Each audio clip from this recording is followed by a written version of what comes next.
आपने कहा तेजस्वी की 9वीं फेल की बात, हमारा इससे कोई लेना देना नहीं है कि वो 9वीं फेल है कि 14वीं फेल है, ठीक है ना। मैं क्यों कह रहा हूं उसकी बात को आप समझिए गंभीरता को। सामाजिक आर्थिक स्थिति और परिवेश की वजह से कई बार आपको यह अवसर नहीं होता है कि आप फॉर्मल एजुकेशन कर सके। मुझे इस बात का ज्ञान है। कामराज से बड़ा कोई मुख्यमंत्री तमिलनाडु में नहीं हुआ, कामराज को कोई फॉर्मल एजुकेशन नहीं थी, लेकिन उनकी परिस्थिति अलग थी। तेजस्वी यादव डीपीएस आरके पुरम में, आप भी दिल्ली में रहती हैं, डीपीएस आरके पुरम में पढ़ते थे, 9वां पास वहां से नहीं कर पाए।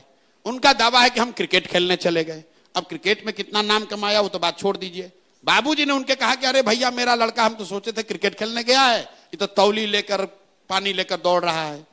चलिए मान लीजिए उन्होंने कहा कि हमारे अंडर विराट कोहली खेले थे, हम मान लीजिए बहुत बड़े क्रिकेटर भी थे। क्रिकेट छोड़े हुए उनको कम से कम 20 वर्ष हो गया। बिहार के गांव देहात में चलिए, सामान्य परिवारों में आपको महिलाएं मिलेंगी, आप पूछिएगा कितना पढ़ी हैं तो बोलेगी बीए किए हैं। फिर आप पूछिए भाई बीए कब कर लिए तो बोलेगी कि हमारे बाबूजी थे ना तो हमको 8वीं तक पढ़ाए थे, लेकिन हमारा जब शादी हुआ पढ़ाई छूट गया, शादी हुआ तो हमारे पति ने हमको मैट्रिक कराया। फिर भैया बचवा बाल बच्चा हो गया ना तो पढ़ाई छोड़ दिए, लेकिन जब लड़का सब बड़ा हुआ तो कॉरेस्पॉन्डेंस से बीए किए। ये उस महिला का शिक्षा के प्रति आदर और सम्मान दिखाता है। वो दिखाता है कि वो महिला की शिक्षा के प्रति सोच क्या है। तेजस्वी यादव का 9वीं पास नहीं करना यह दिखाता है कि इस व्यक्ति की शिक्षा को लेकर सोच क्या है। भाई आप उस समय नहीं पढ़े, क्रिकेट खेलने चले गए, अब पढ़ लो, अब मैट्रिक पास करके दिखा दो। तेजस्वी यादव को मैं चुनौती दे रहा हूं, भाई यहां पर ट्यूशन कोचिंग जितने लोग हैं कर लो और मैट्रिक पास होकर दिखा दो। मैट्रिक पास ये आदमी नहीं हो सकता है। भाई लालू जी के परिवार में कोई नहीं हुआ। अरे हम मजाक नहीं, देखिए बच्चे भी हंस रहे हैं। ठीक, आप देखिए कितना बड़ा जाति है।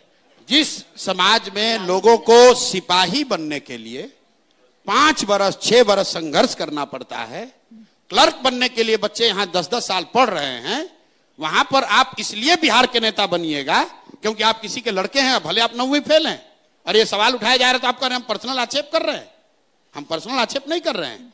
लालू जी के बहुत सारे बच्चे ऐसे हैं जो फर्जी मेडिकल का डिग्री लिए हुए हैं। हम नहीं बोलते हैं बात, हम कहां बोले, कहीं बोले भाई। उनकी 2 लड़की मेडिकल डॉक्टर है, कहां से पढ़ी आपको नहीं मालूम है, कौन पीएमटी और कौन नीट पास किए जरा पूछ लीजिएगा।